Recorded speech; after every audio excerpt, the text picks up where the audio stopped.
Assalomu alaykum qadrli manga va manx va ixlosmandlari. Ko'pchilikning talab va istaklariga binoan Manga Dunyo jamoasi Reinkarnator Stream manxvasini animatsion hikoya formatida taqdim etishga qaror qildi. Video boshlanishidan avval shuni alohida ta'kidlamoqchimiz. Ushbu asar mutlaqo to'qima bo'lib, haqiqiy hayotimizdagi ijtimoiy, siyosiy yoki diniy qarashlarimizga hech qanday aloqasi yo'q. Ushbu loyihadan asosiy maqsadimiz yo'ldagi, uydagi yoki bekorchilikdagi bo'sh vaqtingizni ijtimoiy tarmoqlarda behuda sarflamay, eng sara asarlarimizdan bahramand bo'lishingizga imkon yaratishdir. Marhamat, tomoshani boshlaymiz. Hikoya O'liklar diyori deb ataluvchi minoraning 8-qavatidan boshlanadi. Bir guruh sarguzasht izlovchilar tosh ustun tomon yaqinlashib kelmoqda. Ularning yetakchisi hammaga to'xtashni buyurib, bugun 8-qavat qo'riqchisini yengish uchun yig'ilishganini aytadi. Bu odam 6-darajali jangchi, Ko'k hudud gildiyasi sardori Kazuki Kyojo edi. Uning ta'kidlashicha, bu hamkorlikdagi reyd bo'lsa-da, bo'shashishga hech kimning haqqi yo'q. Agar ular qavatni zabt etishmasa, 9-qavatga chiqish xomxayol bo'lib qoladi. Shundan so'ng guruh bo'linishni boshlaydi. Shu payt boshqa odamlar ko'rinish beradi va Kazuki ularning ayni vaqtida kelganini aytadi. Bu Ko'k ko'zlar nomli boshqa gildiya edi. Ularning sardori 1-darajali Narukami Subaru edi. Kazuki uni ko'rganidan xursand bo'lib kutib oldi. Subaru esa kechikkani uchun uzr so'raydi. Kazuki aslida u birinchi kelganini aytadi. Subaru bu safar Murim ittifoqi ham qatnashishini eshitganini aytdi. Kazukining fikricha, hujumga Subaru boshchilik qilayotgani sababli ular tayyor o'ljaga sherik bo'lmoqchi xolos. Subaru esa ularga o'lja kerak bo'lsa, olaversin deydi. So'ng u Kazukiga qizil nur taratayotgan narsa uzatadi. Bu bosh farishta ne'mati nomli afsonaviy anjom bo'lib, quvvatni darhol 50% ga tiklardi. Kazuki bundan hayron qoladi. Biroq Subaru bu reyd albatta g'alaba bilan tugashi kerakligini, bu buyum shunchaki ehtiyot shart uchunligini aytadi. Kazuki, bu narsa senga ham kerak bo'ladi deganda, Subaru jangdan so'ng uning ko'k ko'zga qaytishni kutayotganini va anjomni o'shanda qaytarib berishi mumkinligini aytadi. Kazuki bundan biroz g'amgin ko'rinadi, lekin Subaru agar u gildiyaga qaytishni istamasa, buyumni olib qolishi mumkinligini aytadi. Shu payt ularning ustiga ulkan so'ya tushib, dahshatli chinqiriq eshitiladi. Subaru uning kelganini, Kazuki esa bunchalik tez kutmaganini aytadi. Bu 8-qavat qo'riqchisi edi. Kazuki hammaga jangga tayyorlanishni buyuradi. Qo'riqchi osmonda uchib yuruvchi ulkan gidra, ya'ni ko'p boshli ajdarhoga o'xshardi. Subaru uni xunuk maxluq deb ataydi. Uning qo'lidan sarg'ish qora aura taralib, tizim oynasida tanasida yashin energiyasi oqayotgani ko'rsatiladi. Subaru bugun uni yengishini aytadi. Gidra ularga qarab, qandaydir kuchli nafas hujumiga tayyorlana boshlaydi.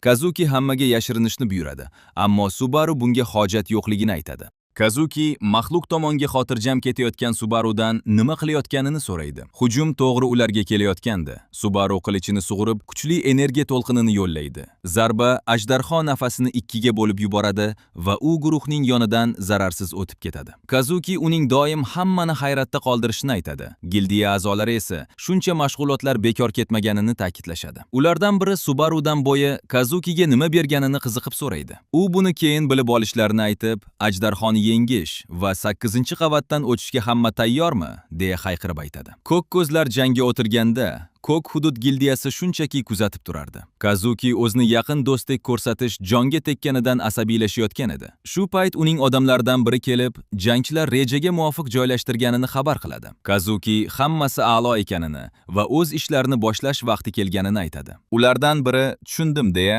ikkinchisi esa omad tilab ko'zdan yo'qolishadi. Kazuki Subaruning odamlaridan biriga tikilib turardi. Jang paytida hamma o'z vazifasini bajarib, baravariga gidraning boshlari bilan olishardi. Boshlardan biri tashlanganda, bir ayol uning ustidan sakrab o'tadi. Sherigi unga ogohlantirmasdan hujum qilmaslikni uqtirib baqiradi. Ayol qurolni silkib, gidraning bir boshni uzib tashlaydi va ish juda osonligi uchun aytib o'tirish shart emasligini bildiradi. Sherigi esa uzilgan bosh qayta o'sib chiqmasligi uchun o'sha joyni muzlatib qo'yadi va bu holat asabini buzayotganini aytadi. Boshqa tomonda esa jangchilardan biri qilichini shaylab, Toshiya ismli sherigiga kim ko'proq zarar yetkazishi ustida garov bog'lashni taklif qiladi. So'ng u keskin hamla qilib, ajdarho boshlaridan birining tishlarini majaqlab tashlaydi. Toshiya garovga rozi bo'lib, yutqazgan kechki ovqat olib berishni aytadi va maxluqning bir boshini chopib tashlaydi. Endi sherigi unga aniq qarz bo'lib qoldi. Uzilgan bosh Chino ismli sehrgar qiz tomonga uchadi. Yigit uzr so'raydi, biroq qiz xavotirlanmay hujumni davom ettirishni tayinlab, o'zini himoya to'sig'i bilan to'sadi. Shu payt uning ortida Kazuki paydo bo'lib, "Buni ham to'sa olasanmi?" deb so'raydi. Qiz nima bo'layotganini anglashga ulgurmay, ko'kragida qattiq og'riq sezadi. Og'zidan qon kelib, yerga qulaganda endi kech bo'lgandi. Kazuki ularning o'ta manmanligi eng katta xatosi ekanligini aytadi. Chino Subaruni chaqiradi. Subaru o'girilganda qizning yerga yiqilayotganini va uning tepasida jilmayib turgan Kazukini ko'radi. Subaruning ko'zlari g'azabga to'ladi. Kazuki unga chalg'ish vaqti emasligini aytadi, chunki ayni shu payt Gidra ham hujumga o'tgan edi. Voqealar tarixiga nazar solsangiz, odamlar minora tomonidan tanlanib, yuqoriga ko'tarilishga va qachondir keladigan kunga tayyorlanishga majbur edilar. Bu har bir o'yinchi ko'radigan ilk xabar edi. Buni kim va nima maqsadda qoldirgani hanuzgacha sir bo'lgani uchun, bu sinovmi yoki ne'matmi, hech kim bilmaydi. Ularning yagona chorasi qat'iy buyruqqa bo'ysunib, hali hech kim yetib bormagan cho'qqi sari intilishdir. Yer, Murim, Runeterra, Elfit, Lukan kabi ko'plab turli o'lchamlardan kelgan odamlar minorani to'liq zabt etishdek o'z missiyasi yo'lida olg'a intilmoqda edilar. 8-qavatga qaytsak, Gidra nihoyat o'lgan. Uning majag'langan jasadi va halok bo'lgan jangchilar yerda yotibdi. Subaruning odamlari ham qurbon bo'lgandi. Niqobi singan Subaru og'ir hansirardi. U qochishni buyurganini, ammo bu ahmoqlar quloq solmaganini aytadi. Hamma yengish imkonsiz degan maxluqni ular uddalashgandi, biroq u hech kimga o'lishni buyurmagandi va o'z do'stlarini iztirob bilan tentaklar deb ataydi. Tizim oynasi uning zaharlangani, kuchini tabiiy tiklay olmasligi va charchog'i o'ta yuqorligini ko'rsatadi. Qoidalarga ko'ra, charchoq yuzga yetsa, inson halok bo'ladi. Subaru agar tirik qaytsa, odamlar buni yashin ustasidan shundoq ham kutgan edik deyishlarini hazm qiladi. Kazuki unga yaqinlashganda, Subaru nima uchun bunday xiyonat qilganini so'rab, aniq javob berishni talab qiladi. Kazuki bu kunni 10 yil kutganini va boshqa chorasi yo'qligini aytadi. Agar u tuzoq qo'ymaganda, uning qadrli ko'k ko'z jamoasi xalaqit bergan bo'lardi. Subaruning unga qilgan yaxshiliklari Kazukini aslida qanchalik azoblaganini u xayoliga ham keltirmasdi. Shu sabab u Subarudan ko'ra dunyoni tanlaganini aytadi. Kazuki bosh farishta ne'matini havoga otib, uni qaytarish shart emasligini, baribir gildiyasi u bilan birga yo'q bo'lib ketishini aytadi. So'ngra u o'lsa ham qahramon bo'lib qolishini aytib, masxara qiladi. Subaru uning oxirgacha faqat o'zi xohlagan narsani valaqlashini aytib, garchi o'zini qutqara olmasa ham, sekin yerdan qaddini rostlay boshlaydi. Lekin bu uning jim taslim bo'lishini anglatmasdi. U xaltasidan bir qurolni oladi. Buni ko'rgan Kazuki asabiylashib terlab ketadi va buning iloji yo'qligini baqirib aytadi. Bu Elus deb nomlangan afsonaviy qurol bo'lib, agar sizlarga ushbu manga yoqqan bo'lsa, bizni qo'llab-quvvatlash uchun videoga like bosib, izohlarda fikringizni qoldiring.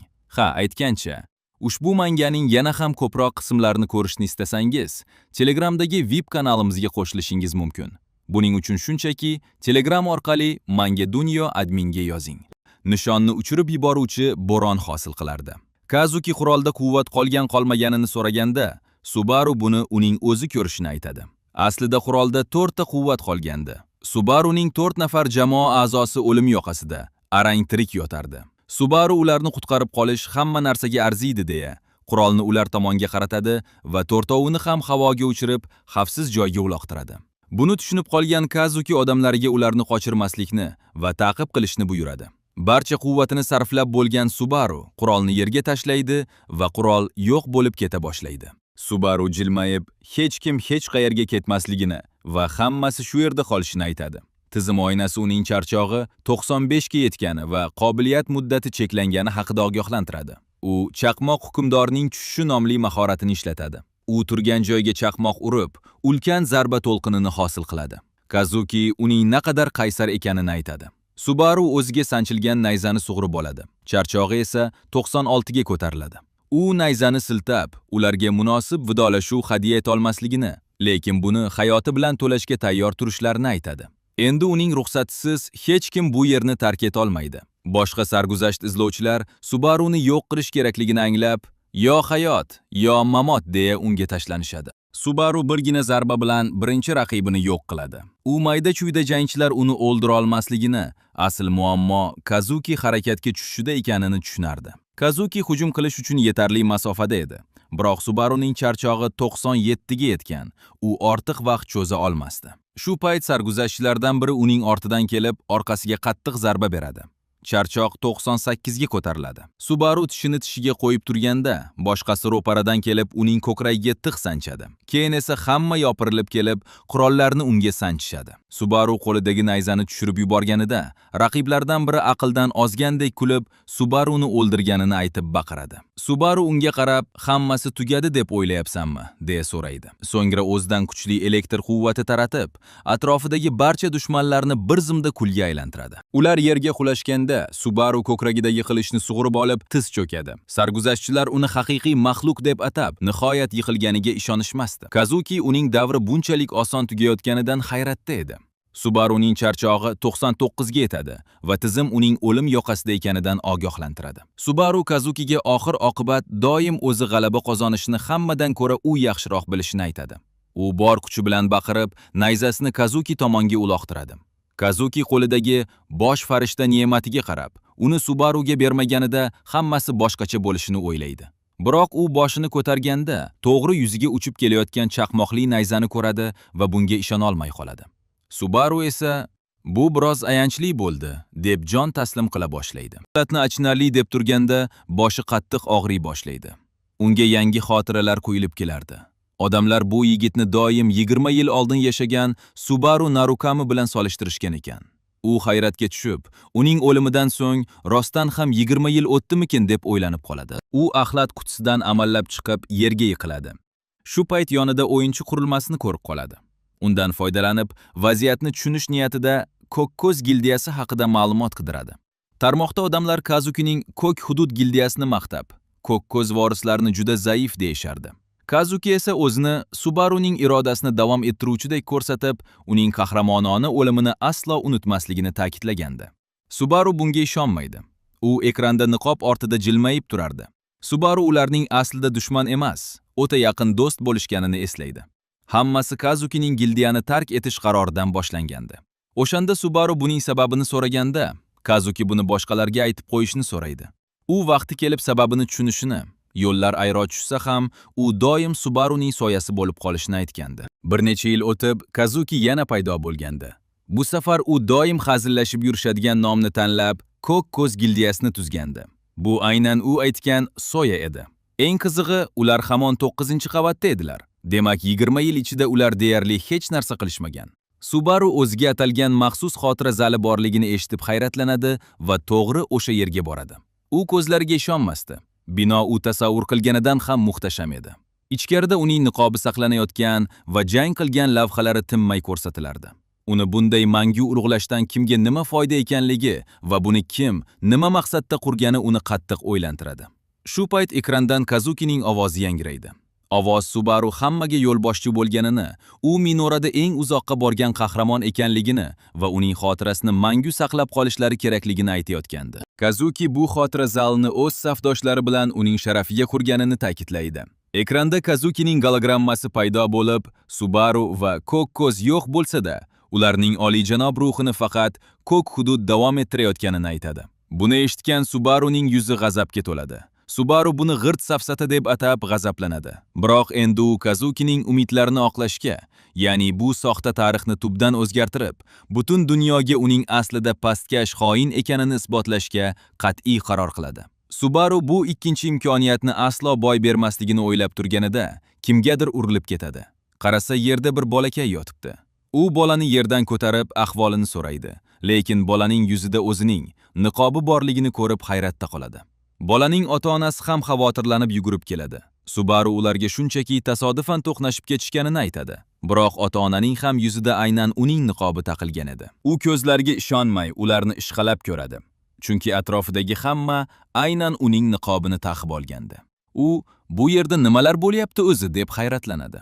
Kazukining "O'lsang ham qahramon bo'lib qolasan" degan gapi yodiga tushib, u rostdan ham shu narsani nazarda tutganmikin deb o'ylanib qoladi. Kazukining bu qilmishlari unga juda g'alati tuyulardi. Xotira zali bo'ylab yurib, odamlar aynan unga atalgan qabr yodvorligi oldida duo qilishayotganini ko'radi.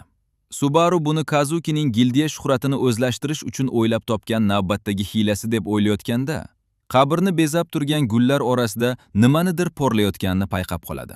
Uning ko'zlarida birdan umid uchqunlari chaqnaydi. Odamlarning yo'lga qarab yurishni aytib qo'yishlariga qaramay, u olomon orasidan yorib o'tadi. Qabr oldida tiz cho'kib, porlayotgan narsani gullar orasidan sug'urib oladi va "Bu Shigure Asagirga tegishlimi?" deya so'raydi. Bino tashqarisida kimdir vaziyatni yuqoridan kuzatib, bu yilgi marosim ham muammosiz o'tganini aytadi. Yonidagi ayol uni o'ta xotirjamlikda ayblab, sal kechikishganda ko'k hududdagilarning ayni ustidan chiqishlari mumkinligini ta'kidlaydi. Shuningdek, u xotira marosimi uchun har yili shunchaki gul tashlab ketish yetarlimikin deb ikkilanadi. Keksaroq bo'lgan bu erkak ehtiyotkorlik xalaqit bermasligini aytadi. U o'zining soxta qiyofasini bekor qilib, Subaru u qoldirgan gullarni payqab qolishiga umid qilayotganini bildiradi. Ayol hayron bo'lib, uning tirikligiga rostdan ham ishonasanmi deb so'raydi. Erkak esa uning o'limini o'z ko'zi bilan ko'rmaganini aytadi. Ayolning fikricha, ular Subaru'ni topishlaridan ko'ra, Kazuki ularni tezroq topib oladi. Qolaversa, Subaru tirik bo'lganida 20 yil davomida bu kabi iflosliklarga jim qarab turmasdi. Bunga javoban erkak shunchaki jilmayib qo'yadi. Shu kuni kechroq esa asabiylashib sovuq ter bosgan Subaru'ni ko'ramiz. U gulni mahkam qisib, Shigureni chaqiradi. Xotirasidagi uyga qaytar ekan, bu yigitning o'ta qashshoq yashaganini tushunadi. U o'z gildiyasini tarmoqdan yana qidirib ko'radi, ammo hech qanday natija chiqmaydi. Biroq u Shigurening tirikligiga to'la ishonardi. Boyagi odam rostdan ham Shigure edimi yo'qmi, bunisi noma'lum. Subaru ularning naq 20 yil yashirinib yurganini anglaydi. Chunki Shigure haqiqatni bilganda buni shunchaki jim qoldirmasdi. U o'shanda uchib ketgan 4 kishidan faqatgina Shigure omon qolganmikin deb o'ylanadi. Lekin Kazuki hayot va kuch-qudratga to'lib turgan bir paytda, hozirgi ojiz holatida ular bilan bog'lanish o'zini o'limga tikish bilan teng edi. Ochiqcha harakat qilish uni dushman nishoniga aylantirishi tayin. Shu sababli u birinchi navbatda o'z kuchini qayta tiklashga e'tibor qaratishi zarur. Shundan so'ng u ushbu yangi tananing xotiralariga sho'ng'iydi. 2 kundan so'ng o'yinchi bo'lish sinovi boshlanadi. U shunchaki omon qolsa bas. Tirik bo'lsa, qachondir ular albatta yana uchrashadi. 2 kun o'tib, u imtihon zaliga boradi. U yerda bir kishi 2 ta goblinni arang o'ldirib, o'z sinovini endigina tugatgandi. Imtihon nazoratchisi Huger qoniqmagan qiyofada yigitga sinovdan zo'rg'a o'tganini aytib, keyingi bosqichni ham sinab ko'rishni taklif qiladi. Yigit tushunmay turganda, tizim oynasida bosqich qancha yuqori bo'lsa, mukofot shuncha ko'p bo'lishi haqida xabar chiqadi. Biroq yigit birato'la 3 tasiga qarshi jang qila olmasligini aytib, keskin rad etadi. Huger boshni og'ritmasdan baqirishni bas qilishni tayinlaydi. Yigit baribir sinovdan o'tdimmi so'raydi. Huger uni jo'natar ekan, uning sinovi shu yerda tugaganini, agar sizlarga ushbu manga yoqqan bo'lsa, bizni qo'llab-quvvatlash uchun videoga like bosib, izohlarda fikringizni qoldiring. Ha, aytgancha, ushbu manganing yana ham ko'proq qismlarini ko'rishni istasangiz, Telegramdagi VIP kanalimizga qo'shilishingiz mumkin. Buning uchun shunchaki Telegram orqali Manga Dunyo adminga yozing. Lekin bunday qo'rqoqning o'tgani achinarli ekanini aytadi. Bugun nazoratchini qiziqtira olgan yagona nomzod Reinhardtning o'g'li Isak bo'ldi. Faqat u 20-bosqichgacha yetib bordi. Qolgan qatnashchilarning birortasidan esa umid yo'q edi. Sinov darajasi va yangi kelganlarning sifati o'ta tushib ketgandi. Keyin u navbatdagi ishtirokchi Subaru ismini ko'rib qoladi. U bu nomning mas'uliyati og'irligini, ammo buni isbotlash uchun avval sinovdan o'tish kerakligini aytadi. Hugar 2 ta goblinni chaqirib, undan jangga tayyormisan deb so'raydi. U gapini tugatmasdanoq Subaru chaqmoqdek o'tilib, ikkala goblinning ham boshini uzib tashlaydi. Tezlikni payqamay qolgan Hugar hayratda qotib, o'g'irladi va yerga dumalab tushgan boshlarni ko'radi. Subaru so'nggi 2 kunni yangi tanasining imkoniyatlarini sinashga sarflab, juda to'g'ri qilganini o'ylaydi. Sababi u uyg'ongan bu tana favqulodda kuchli va noyob qobiliyatga ega edi. Tizim oynasi davom etishni so'raganda, u so'zsiz rozi bo'ladi. Hugar butunlay gangirab qolgandi. Yana bir bosh uning oyog'i ostiga yumalab keladi. Subaru allaqachon sanoqsiz goblinlarni qirib tashlagandi. Hugar hayratda edi, chunki yigit qilichni ko'r-ko'rona sermas, dushmanning keyingi 3 ta harakatini oldindan ko'rib, ularni xotirjamlik bilan mahv etardi. U shunchaki zo'r qilichboz emasdi. Hugarning o'zi ham bunday silliq harakatlarni eplay olmasdi. Eng qizig'i, bu uslub 20 yil oldingi Subaru Narukaminikiga juda o'xshab ketardi. Subaru navbatdagi goblinning ko'kragidan qilichini sug'urib, uni yer tishlatadi. U 49-bosqichni ham yakunlagandi va tizim endi yakuniy raqibga qarshi kurashishni taklif qiladi. U o'zini sinab ko'rmoqchi bo'lib rozi bo'ladi. Shu payt yer qattiq gumburlab yoriladi-da, yoriq ichidan bir qo'l cho'zilib chiqadi. Hugar unga Narukami emasligini va joni kerak bo'lsa darhol to'xtashni uqtiradi. Shu payt yerdan bahaybat maxluq, goblinlar qiroli chiqib keladi. Subaru shuncha uzoqqa yetib kelgani uchun maxluq qattiq g'azabda edi. Hugar bu o'z joniga qasd qilishga tengligini aytib, uni taslim bo'lishga chaqiradi. Yigit qanchalik mohir bo'lmasin, ularning kuch ko'rsatkichlari o'rtasidagi ulkan farqni yopib bo'lmasdi. Subaru hozirgi kuchi bilan unga jiddiy shikast yetkaza olmasligini yaxshi bilardi. Shunga qaramay to'xtashni istamay, qilichini yerga tashlaydi. Hugar qandaydir baloni boshidanoq sezgan bo'lsa-da, yigitning bu qilmishidan uning aqldan o'zganiga shubha qilmay qoladi. Goblinlar qiroli bostirib kelganda, uning soniga bitta igna sanchiladi. Maxluq nima bo'lganini tushunmay, hayron bo'lib pastga qaraydi. Maxluq nima bo'layotganini tushunmay, Subaruga xavotir bilan qarab turardi. Subaru esa bu payt goblin to'qmog'iga sanchilgan ignalarni sug'urib olayotgandi. U unga qarab, "Hayron bo'layotganingni bilaman. Kel, garov o'ynaymiz. Sen meni birinchi yengasanmi yoki men seni tipratikanga aylantiramanmi?" deydi. So'ng 3 ta ignani uloqtiradi, ulardan ikkitasi maxluqning ko'zlariga qadaladi. Goblin ko'zlarini ushlagancha orqaga gandiraklab ketadi. Subaru unga yaqinlashadi, biroq buni oldindan sezgan qirol boltasini yigit bo'yagina turgan joyga bor kuchi bilan uradi. Subaru chaqqonlik bilan hujumdan qochib, keyingi nishonni izlaydi. Shu o'rinda uning xotiralari jonlanib, nishonga xanjar otishni mashq qilgan payti yodiga tushadi. O'shanda Rina ismli jamoadoshi unga bunday qilinmasligini aytgandi. Rinaning o'rgatishicha, agar og'irlik markazini va bilakni qanday qilib to'g'ri silkitishni bilsangiz, har qanday narsani uloqtirish mumkin edi. Buni isbotlash uchun u mitti ignani otib, nishonni parchalab tashlagani yodiga tushadi. Hozirgi vaqtga qaytsak, tomog'iga va butun tanasiga igna qadalgan goblinlar qiroli og'zidan qon tiflardi. Subaru zarba kuchi aylanish tezligiga, aniqlik esa ikkilanishning yo'qligiga bog'liqligini aytadi. Bularning barini unga Rina o'rgatgandi. Bularni kuzatib turgan Hugar esankirab qolgandi. Jasadlar sinov tugamaguncha yo'qolmasligidan foydalanib, Subaruning zaharli goblin ignalarini qirolga aylantirgani aqlli ish edi. Uning nafaqat qilichbozlik, balki uloqtirish mahorati ham o'ta mukammal edi. Uni quruq daho deb atash ham uni ta'riflashga ojizlik qilardi. Goblinlar qiroli chayqalib yerga yiqiladi. Subaru qilichini qo'liga olib, maxluqqa nisbatan hech qanday xusumati yo'qligini aytadi va uning jonini uzadi. Tizim oynasi g'alabani tasdiqlab,